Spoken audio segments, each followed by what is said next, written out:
بسم اللہ الرحمن الرحیم الحمد للہ رب العالمین والصلاة والسلام علی سید الانبیاء والمرسلین وعلی آلہ واصحابہ اجمعین اما بعد فقد قال اللہ تبارک وتعالی فی القرآن المجید والفرقان الحمید اعوذ باللہ من الشیطان الرجیم بسم اللہ الرحمن الرحیم قل ان کان آباؤکم وابناؤکم واخوانکم وازواجکم وعشیرتکم واموال اقترفتموها وتجارة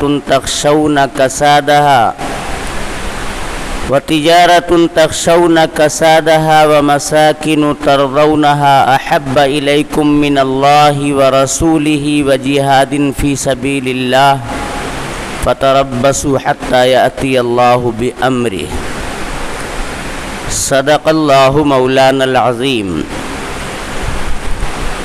وقال النبي صلى الله عليه وسلم من أحب لله وأبغض لله فقد استكمل الإيمان وعن جرير بن عبد الله البجلي رضي الله تعالى عنه قال بايعت رسول الله صلى الله عليه وسلم على إقام الصلاة وإيتاء الزكاة والنصح لكل مسلم او کما قال علیہ الصلاۃ والسلام۔ میرے محترم بزرگوں اور دوستوں، اللہ تبارک و تعالی کا بے انتہا فضل اور اس کا احسان ہے کہ اس نے ہم سب کو جناب محمد الرسول اللہ صلی اللہ علیہ وسلم کا امتی بنایا ہے، جن کی امت میں آنے کے لیے ہم اور آپ کتابوں میں پڑھتے اور سنتے ہیں کہ انبیاء نے بھی تمنا کی ہے۔ اللہ نے محض اپنے فضل سے، اپنی توفیق سے یہ دولت ہمیں مفت میں عطا فرما دی ہے۔ اللہ تعالیٰ نے جس زمانے کے اندر جناب محمد الرسول اللہ صلی اللہ علیہ وسلم کو مبعوث فرمایا ہے، آپ دیکھیں گے حضرت عیسیٰ علیہ السلام کو اللہ نے اپنی قدرت کاملہ سے ان کی قوم کے ستانے کے بعد آسمانوں پر زندہ اٹھا لیا۔ اس کے بعد سے تقریباً 550 سال یہ دنیا نبی کے سراپا سے خالی رہی۔ نبی کی تعلیمات تو موجود تھیں، حضرت عیسیٰ علیہ السلام کی تعلیمات تھی دنیا کے اندر، جو آہستہ آہستہ تحریف اور تبدیلی کا شکار ہوتی رہی۔ اس میں تبدیلی کی لوگوں نے،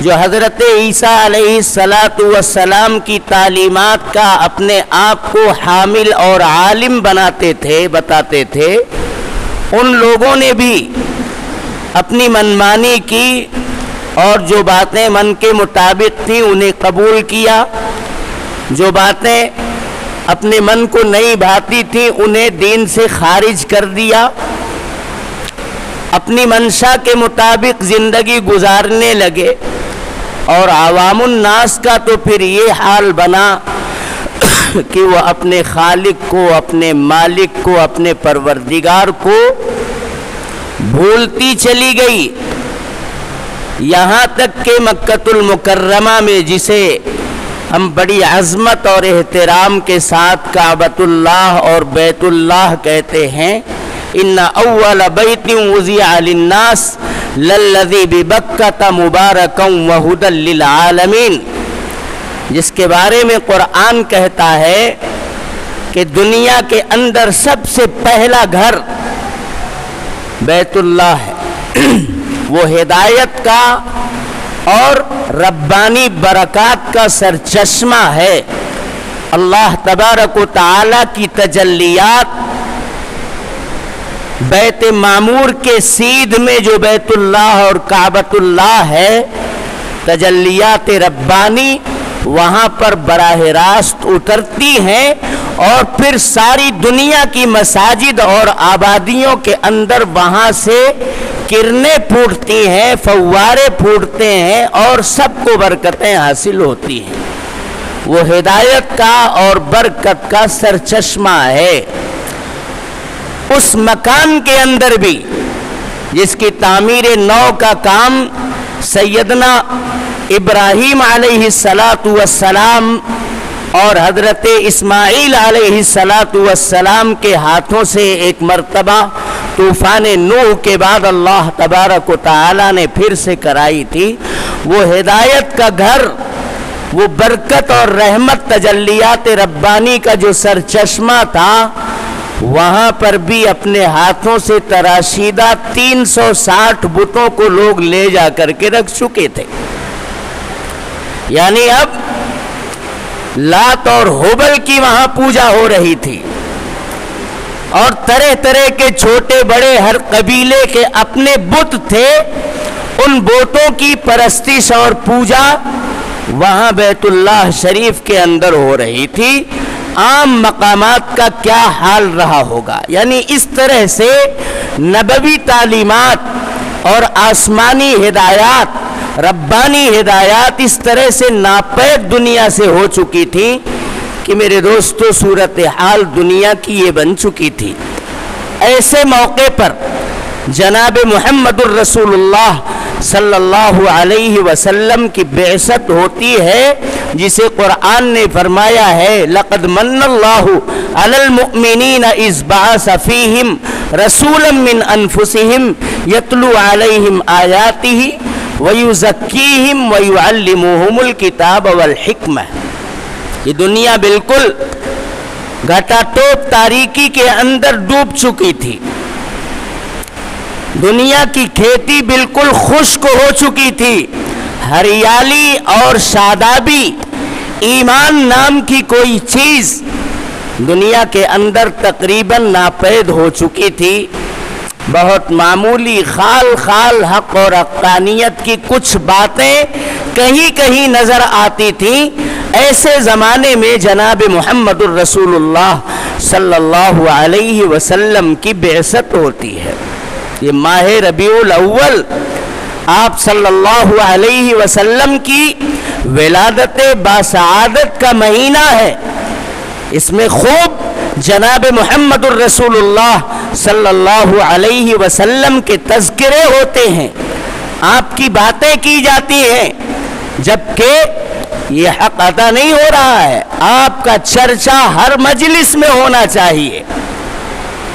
آپ جہاں بھی دو چار آدمی بیٹھیں، تنہائی میں بھی رہیں، تو جناب محمد الرسول اللہ صلی اللہ علیہ وسلم پر اپنی زبان سے درود اور سلام کے نذرانے بھیجیں، آپ کی محبت کو اپنے دل کے اندر پیوست کریں۔ جب تک میرے دوستو ہمارے دلوں کے اندر آپ صلی اللہ علیہ وسلم کی بے پناہ محبت نہیں بس جائے گی، تب تک ہمارے لیے آپ کی اطاعت اور آپ کی پیروی، آپ کی بتائی ہوئی باتوں کی تابعداری اور آپ کے اسوہ پر عمل کرنا یہ آسان نہیں ہوگا، جبکہ اللہ تبارک و تعالی نے آپ ہی کی اطاعت کو اپنی اطاعت بتایا ہے۔ من اطاع الرسول فقد اطاع اللہ، جس نے نبی کا کہنا مان لیا، جس نے رسول کی تابعداری کر لی، جس نے رسول کی اطاعت اور فرما برداری کو قبول کر لیا، تو رسول اپنی طرف سے کوئی من گھڑت بات پیش نہیں کرتا ہے. ان ہوا الا وحی یوحا، وہ جو کچھ بھی کرتا ہے پروردگار کی منشا اور پروردگار کی مرضی سے کرتا ہے. جس نے بھی پیغمبر کی اطاعت اور پیغمبر کی تابعداری کر لی اس نے گویا اللہ تبارک و تعالی کا اتباع کر لیا، اس کے حکموں کو مان لیا. میرے محترم بزرگوں اور دوستوں، بغیر محبت کے تابعداری، وہ زبان سے تو ہم کہتے ہیں کہ ہمیں اپنے پیغمبر سے بڑی محبت ہے. محبت کا اظہار صرف باتوں سے ہو، صرف دعووں سے ہو، صرف نعتوں سے ہو، صرف تقریروں سے ہو، صرف بیانات سے ہو، میرے دوستو یہ کافی نہیں ہے. اطاعت کا معیار تو کردار اور عمل سے طے ہوگا. ہمارا کردار جناب محمد الرسول اللہ صلی اللہ علیہ وسلم کے کردار سے مطابقت رکھتا ہے کہ نہیں رکھتا ہے؟ آپ صلی اللہ علیہ وسلم نے اگر یہ کہہ دیا ہے کہ لا یؤمن احدکم حتی اکون احب الیہ من ولدہ ووالدہ والناس اجمعین، کوئی آدمی اس وقت تک کمال ایمان کا دعویٰ کر ہی نہیں سکتا، دعویٰ کرے اس دعوے کو مانا ہی نہیں جائے گا جب تک اس کے دل میں میری محبت اس کے ماں باپ سے، اس کی اولاد سے اور تمام انسانیت سے بڑھ کر کے پیوست نہ ہو جائے. ماں باپ جنہیں اللہ تبارک و تعالی نے بظاہر اسباب ہمیں پیدا ہونے کا ذریعہ بنایا ہے. ہر بچہ اپنے ماں باپ سے پیدا ہوتا ہے، ماں کی کوکھ میں پروان چڑھتا ہے، باپ کا خون ہی یہ قرار پکڑتا ہے. تو ماں باپ بظاہر اسباب ہماری زندگی اور ہماری تخلیق کا سامان اور ذریعہ بنتے ہیں. اب بتائیے کتنی محبت کرتے ہیں ماں باپ اپنی اولاد سے. ادنا سی بھی تکلیف ماں باپ کو بچے کے بارے میں برداشت نہیں ہوتی ہے. اسی طرح سے اولاد بھی اپنے ماں باپ کے ساتھ محبت کا برتاؤ کرتی ہے. قرآن نے میرے دوستوں محبت کا ایک پیمانہ، میں نے جو آیت آپ حضرات کے سامنے پڑھی ہے قرآنی پیمانہ بتایا ہے کہ دین سے، ایمان سے، اللہ سے، رسول سے اور شریعت سے محبت کا معیار کیا ہے، اس کا پیمانہ کیا ہے. ذرا اس آیت میں پڑھ کر کے ہر آدمی اپنے آپ کو جانچے اور پرکھے، تب پتہ چلے گا کہ صرف زبانی دعویٰ تھا یا واقعی کچھ حقیقت تھی.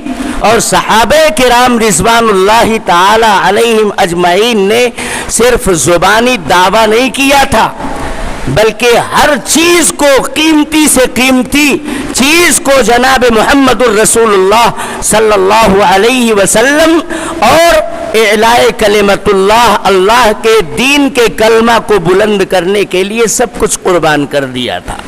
ایک دو نہیں، سینکڑوں اور ہزاروں کی تعداد میں صحابہ کرام کے میرے دوستوں وفاداری کے کارنامے آج بھی کتابوں کے اندر ہم اور آپ پڑھتے اور سنتے رہتے ہیں. جب ہجرت کا موقع آیا، حضرت صہیب رومی روم سے چل کر کے آئے تھے.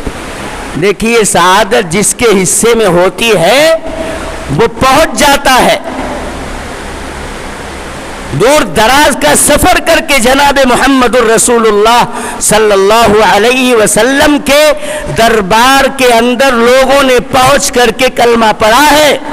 اور مکے کے اندر رہ کر کے ابو جہل، عتبہ، شیبہ، ابو لہب، نہ جانے کتنے کنبہ اور خاندان کے لوگ ہیں، لیکن ایمان مقدر نہیں تھا تو مکے میں رہ کر کے معجزات دیکھ کر کے جناب محمد الرسول اللہ صلی اللہ علیہ وسلم کی صداقت اور امانت کا اعتراف کرنے کے باوجود بھی آپ صلی اللہ علیہ وسلم کے ہاتھ پر ایمان نہیں لا سکے. اسی شعر کو کسی فارسی شاعر نے کہا ہے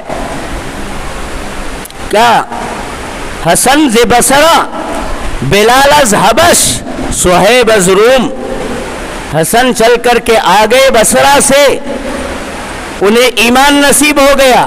بلال چلے آئے حبشہ سے انہوں نے ایمان کو قبول کیا. صہیب چلے آئے روم سے انہیں اللہ تبارک و تعالی نے ایمان کی توفیق بخشی. اور زخاک مکہ ابو جہل اینچے بلا جبیست. ابو جہل تو وہی مکے میں ہی پڑھ رہا ہے لیکن وہ جناب محمد الرسول اللہ صلی اللہ علیہ وسلم سے دشمنی رکھتا ہے, دین سے دشمنی رکھتا ہے, بغاوت پر آمادہ ہے. مقدر میں ایمان نہیں تھا تو ایمان نہیں لا سکا. لوگ دور دور. یہی صہیب رومی کا واقعہ, ہجرت کے وقت میں بہت بڑے مالدار ہیں, تجارت ان کی پروان چڑھ رہی ہے. ہجرت کا حکم آ گیا, اپنا ساز و سامان لے کر جانے کی کوشش میں ہے. کفار قریش نے یہ کہا کہ صہیب ہم تم کو مدینہ ہجرت کی اجازت تب تک نہیں دیں گے جب تک اپنا مکان, اپنی دکان, اپنی جائیداد, منقولہ غیر منقولہ ساری جائیداد آپ ہمارے حوالے نہیں کر دیتے تب تک ہم آپ کو مدینہ ہجرت کرنے نہیں دیں گے. وطن کا چھوڑنا ہی کتنا بڑا بار اور گراں گزرتا ہے آدمی کے اوپر, اور پھر وطن کی کوئی چیز بھی آپ اپنے ساتھ لے کر کے بطور یادگار بھی نہیں جا سکتے. میرے دوستو یہ تو گرانی پر گرانی ہے, بوجھ پر بوجھ ہے. حضرت صہیب نے لمحے کے اندر سب کچھ چھوڑ دینا گوارا کیا, لیکن پیغمبر کے دامن میں جا کر کے پناہ حاصل کرنے کو ترجیح دیا. بولا سب کچھ لے لو, میری دکان, میرا مکان, میری جائیداد, میرے اسباب, منقولہ غیر منقولہ درہم دینار, سب کچھ میں تمہارے حوالے کر رہا ہوں. مجھے میرے آقا فخر موجودات جناب محمد الرسول اللہ صلی اللہ علیہ وسلم کے دامن سے وابستگی ہی میرے لیے کافی ہے. جس وقت وہ پہنچے ہیں مدینۃ المنورہ میں, میرے دوستو صرف ایک کمبل, ایک چادر آپ کے جسم کے اوپر ہے, باقی کوئی جائیداد نہیں, کوئی درہم اور دینار نہیں. ایک دم خالی ہاتھ مکہ میں سب کچھ چھوڑ کر کے جناب محمد الرسول اللہ صلی اللہ علیہ وسلم کے دربار میں پہنچ جاتے ہیں. اس وقت جناب محمد الرسول اللہ صلی اللہ علیہ وسلم نے 2 مرتبہ خوشخبری کے طور پر تسلی کے 2 جملے آپ نے حضرت صہیب کے لیے بولے تھے. ربح البیع ابا یحییٰ, اے ابو یحییٰ یہ جو تم نے بے کی ہے اللہ تبارک و تعالی کے نام پر, اپنا سب کچھ چھوڑ دیا ہے, یہ جو تم نے تجارت کی ہے کفار قریش سے, اللہ کے نام کو خریدا ہے, سب کچھ چھوڑ کر کے اس بے کے اندر تم نہایت کامیاب ہو. یہ مت سمجھنا کہ مال و اسباب چھن گئے اور تم اللہ کے نام کو لے کر کے مدینے میں پہنچے تو تم ٹوٹے میں ہو یا خسارے میں ہو. بالکل ٹوٹے میں نہیں ہو, بالکل خسارے میں نہیں ہو. تمہیں تو تمہارے پروردگار نے اس بیع کے اندر کامیاب بنا دیا. میرے محترم بزرگوں اور دوستوں, صحابہ کرام رضوان اللہ تعالی علیہم اجمعین نے محبت کی وہ داستان رقم کی ہے کہ وہاں پر آپ اگر پڑھیں گے محبت تو لیلا اور مجنو کی محبت بھی ہوا کھانے لگے گی. شیری اور فرحات کی محبت کی داستانیں بھی ان کے سامنے کوئی معنی نہیں رکھتی ہیں جو محبت صحابہ کرام رضوان اللہ تعالی علیہم اجمعین کو اپنے پیغمبر جناب محمد الرسول اللہ صلی اللہ علیہ وسلم سے تھی. وہ ہر معیار پر کھرے اترتے تھے. 8 چیزوں کو گنوایا ہے اللہ تبارک و تعالی نے اس آیت کے اندر، جسے آپ دیکھیے ٹٹولیے کہ ہم ان 8 باتوں کے بارے میں ان کی محبت پر جناب محمد الرسول اللہ کی محبت، اللہ کی محبت اور دین کی محبت غالب ہے کہ نہیں ہے، یا صرف ہم تقریر کرتے ہیں، بیان کرتے ہیں، سنتے ہیں، نعت پڑھتے ہیں اور اپنی زبان سے محبت کے بلند و باغ دعوے خالی اٹھاتے رہتے ہیں۔ قل ان کان آباؤکم، اے پیغمبر لوگوں سے کہہ دیجئے، ان کان آباؤکم و ابناؤکم و اخوانکم، اگر تمہارے آبا و اجداد، اگر تمہاری اولاد، اگر تمہارے بھائی، اگر تمہاری بیویاں، اگر تمہارے خاندان اور کنبہ، قل ان کان آباؤکم و ابناؤکم و اخوانکم و ازواجکم و عشیرتکم و اموال اقترفتموہا، اور وہ مال جسے کمانے کے لیے تم رات دن جد و جہد کرتے ہو، کاوش کرتے ہو، جتن کرتے ہو، الجھے رہتے ہو، نیند نہیں آتی، وَأَمْوَالٌ اقْتَرَفْتُمُوهَا وَتِجَارَةٌ تَخْشَوْنَ كَسَادَهَا، اور وہ تجارت جس کی کساد بازاری، جس کے اندر خسارہ اور ٹوٹا پڑنے سے تمہیں اندیشہ ہوتا رہتا ہے، وَتِجَارَةٌ تَخْشَوْنَ كَسَادَهَا وَمَسَاكِنُ تَرْضَوْنَهَا، تمہارے وہ محل، تمہاری وہ بلڈنگیں، تمہارے وہ مکانات جنہیں تم پسند کرتے ہو، احب الیکم من اللہ ورسولہ،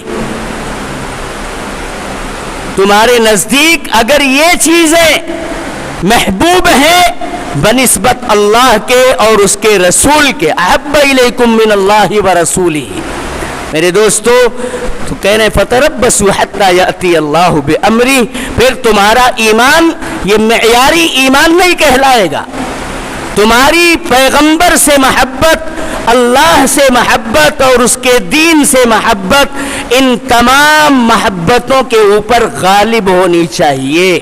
اگرچہ ماں باپ نے بظاہر اسباب تم کو پیدا کیا، پروان چڑھایا، کھلایا پلایا، لیکن یہ ماں باپ بھی اگر تمہیں اللہ کے حکم کے خلاف چلنے کے لیے کہیں اور آرڈر کرے، حکم کریں، آپ ان کی بات کو ہرگز مت ماننا، بلکہ صاف صاف کہہ دینا، لا طاعت لمخلوق فی معصیت الخالق، کوئی اطاعت، کوئی فرما برداری کسی کی نہیں کی جائے گی، یہاں تک کہ ماں باپ کی بھی نہیں کی جائے گی، کسی پیر فقیر کی بھی نہیں کی جائے گی، جس میں اللہ تبارک و تعالی کی معصیت اور اس کی ناراضی ہمارے سامنے آتی ہوئی نظر آتی۔ لا طاعت لمخلوق فی معصیت الخالق، ماں باپ کہہ رہے ہیں کہ جاؤ فلاں آدمی کے اوپر ظلم کرو، اس کے مال کو چھین لو، اس کو گالم گلوچ کرو،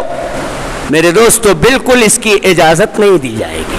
ماں باپ کی محبت پر دین کی، اللہ کی اور اس کے رسول کی محبت کو غالب رہنا چاہیے۔ اولاد کی محبت میں ماں باپ کتنا سرمست رہتے ہیں، جائز اور ناجائز تک نہیں دیکھتے، آگے بڑھ جاتے ہیں۔ نہیں، حمیت یقیناً اچھی چیز ہے، لیکن بیجا اور ظلم کے اوپر کوئی حمیت اسلام کے اندر پسندیدہ نہیں ہے۔ اگر آپ کا بیٹا ناحق پر ہے تو آپ یہ بات تسلیم کیجئے کہ میرے بیٹے نے ناحق یہ ظلم کیا ہے۔ اسی طرح جتنی چیزیں گنوائی گئی ہیں، مال کی محبت پر اللہ اور اس کے رسول کی محبت غالب ہونی چاہیے۔ اذان ہو گئی، ہمارا دروازہ بند ہونا چاہیے، ہمیں نماز کی فکر کے لیے اب بیدار ہو جانا چاہیے۔ کب آخر ہم نماز کی طرف دوڑیں گے؟ جب جماعت کھڑی ہو جائے گی۔ نہیں میرے دوستو، اللہ اور اس کے رسول کی محبت، دین کی محبت، تمام چیزوں کی محبت کے اوپر غالب ہونا چاہیے، اس لیے کہ ہمیں اسی بنیاد پر اس دنیا کے اندر برپا کیا گیا، بھیجا گیا ہے۔ قرآن کہتا ہے وَمَا خَلَقْتُ الْجِنَّ وَالْإِنسَ إِلَّا لِيَعْبُدُونَ، ہمارے وجود کا ذریعہ ہی اللہ کی الوہیت کا، اس کے معبود ہونے کا اعتراف کرنا ہے، اس کی پوجا اور پرستش کے اندر اپنے آپ کو کھپا دینا ہے۔ ما اريد منهم من رزق وما اريد ان يطعمون، اللہ تبارک و تعالی نے ان ساری جھنجھٹوں کے لیے نہیں، سب کام کرو لیکن بس ضرورت کے بقدر کرو، اللہ کی عبادت اور اس کی پرستش کے اندر ہر وقت سرمست رہ کر کے زندگی گزارنے کے لیے اللہ تبارک و تعالی نے اس دنیا کو پیدا کیا ہے، اور اس دنیا کے اندر ہم سب کو اشرف المخلوقات کا لقب دے کر کے برپا کیا ہے۔ ہماری اشرفیت، ہمارا اعزاز اور اکرام تب تک ہے جب تک ہم اپنے مقصد کے اوپر جیتے رہیں گے، اللہ کی الوہیت کا پرچم بلند کرتے رہیں گے۔ دعوت کے میدان سے، تبلیغ کے میدان سے، تعلیم و تدریس کے میدان سے، تحریک و تنظیم کے میدان سے، گھر میں، کوچوں بازار میں، ہر طرف اللہ کی کبریائی کے نعرے اور جناب محمد الرسول اللہ صلی اللہ علیہ وسلم کے شان میں قصیدے پڑھتے رہیں گے۔ میرے دوستو، تب تو ہم اپنے جینے کے مقصد میں کامیاب ہیں، اور اگر ہم نے اسے ثانوی درجے میں رکھ دیا کہ موقع ملے گا تو تبلیغ بھی کر لیں گے، نماز بھی پڑھ لیں گے، اللہ کو یاد بھی کر لیں گے، رسول اللہ کی شان میں کچھ کہہ سن لیں گے، باقی تو ہم اپنی دنیا کے اندر مست ہیں۔ میرے محترم بزرگوں اور دوستو، اس سے کبھی بھی ہمارا مقدر سنور نہیں سکتا۔ حضرت جریر ابن عبداللہ البجلی جو بہت بڑے صحابی ہیں، اپنی قوم کے اندر سرداری کی شان رکھتے ہیں، وہ جناب محمد الرسول اللہ صلی اللہ علیہ وسلم کے دربار میں آتے ہیں۔ آپ نے اتنا اعزاز اور اتنا اکرام کیا کہ آپ نے انہیں بیٹھنے کے لیے اپنی چادر پیش فرما دی۔ ایک روایت میں آتا ہے کہ اپنا تکیہ اٹھا کر کے آپ نے دے دیا ان کو بیٹھانے کے لیے، اور صحابہ کرام کو نصیحت بھی کی، اذا اتاکم کریم قوم فاکرموہ، جب کسی قوم کا سردار تمہارے پاس آئے تو اس کے ساتھ احترام کا، اعزاز کا اور اکرام کا معاملہ کیا کرو۔ کیوں میرے دوستو؟ اس لیے کہ وہ ایک تأثر لے کر کے اپنی قوم کے اندر جائے گا کہ میں فلاں لوگوں کے پاس گیا تھا، انہوں نے تو اپنا دل بچھا کر کے اپنی نگاہوں کو فرش راہ بنا کر کے میرے لیے رکھ دیا تھا۔ محبت پیدا ہوتی ہے، اس سے اجنبیت کا احساس ختم ہوتا ہے۔ حضرت جریر ابن عبداللہ کا خود اعزاز کیا اور ایک نصیحت کی عام صحابہ کرام کے لیے، قیامت تک آنے والی انسانیت کے لیے، کہ جب بھی تمہارے پاس کوئی معزز شخصیت آئے تو اس کا اعزاز کرو، اس کا اکرام کرو۔ وہ کہتے ہیں کہ بایعت رسول اللہ صلی اللہ علیہ وسلم علی اقام الصلاۃ و ایتاء الزکاۃ والنصح لکل مسلم، میں نے 3 باتوں پر جناب محمد الرسول اللہ صلی اللہ علیہ وسلم سے بیعت کر لی ہے، اس میں کسی اور کی سننا ہی نہیں ہے۔ ایک تو نماز کو قائم کرنے کا اہتمام کروں گا، اس لیے میرے دوستو، نماز کو قائم کرنے کے لیے جو بھی جتن کیے جا سکتے ہیں، جو بھی تحریک، جو بھی دعوتی نظام برپا کیا جا سکتا ہے، اسے عام کرو، اور ہر کچے پکے گھر کے اندر، ہر چھوٹا بڑا، ہر مرد عورت، ہر کالا گورا، امت مسلمہ کا ہر فرد نماز کے اوپر کھڑا ہو جائے۔ نماز کے اوپر آ گیا تو بدن سے متعلق جتنی عبادتیں ہیں، انشاءاللہ نماز کی اس عبادت کے ذریعے سے ایسی اسے طاقت اور تقویت ملے گی کہ بدن سے متعلق تمام عبادتوں کو ادا کرنے والا وہ بندہ بن جائے گا۔ وَإِيتَاءِ الزَّكَاةِ، اور زکوٰۃ کو ادا کرنے کے اوپر، یہ مالی عبادت ہے۔ ایک بندے کو اللہ نے جسم دیا ہے، جسمانی عبادت کے تعلق سے نماز، اور نماز جیسی بہت ساری عبادتیں ہیں، اور زکوٰۃ جس آدمی نے اہتمام کے ساتھ زکوٰۃ ادا کرنے کا فیصلہ کر لیا تو پھر مال سے متعلق اور جتنی عبادتیں ہوں گی انشاءاللہ آگے چل کر کے وہ اس کے اوپر بھی قابو پا لے گا۔ وَالنُّصْحِ لِكُلِّ مُسْلِمٍ، ہر مسلمان کے لیے خیر خواہی کا جذبہ. میرے دوستو، یہ جذبات آج ہمارے دلوں کے اندر سے بھی سرد ہو رہے ہیں. ہمارے پڑوس میں مسلمان بیوہ ہے، یتیم بچے ہیں، ان کے خورد و نوش کا، ان کے کھانے پینے کا، ان کے اوڑھنے پہننے کا اور ان کے شادی بیاہ کا، اسی طرح ان کی تعلیمی ضروریات کا تکفل کرنے والا کوئی نہیں ہے. لیکن ہم نے اپنا دروازہ صرف اپنوں کے لیے کھول کر کے رکھا ہے، اڑوس پڑوس کے لیے، غربا اور مساکین کے لیے ہمارے دروازے بند ہیں. ترزقون بضعفائکم، تمہیں رزق فراہم کیا جاتا ہے تو ضعیفوں کو بھی، اس کے اندر کمزوروں کو بھی حصے دار بنا کر کے رکھو، اس سے تمہارے رزق کے اندر برکت ہوگی. ہر مسلمان کے لیے خیر خواہی کا جذبہ ہونا چاہیے. ہر مسلمان کے لیے میرے محترم بزرگوں اور دوستوں اپنے دل میں ایک تڑپ ہونی چاہیے. اللہ تبارک و تعالی جناب محمد الرسول اللہ صلی اللہ علیہ وسلم کے کردار پر، آپ کے اسوہ پر ہم سب کو عمل کرنے کی توفیق عطا فرمائے. وآخر دعوانا ان الحمدللہ.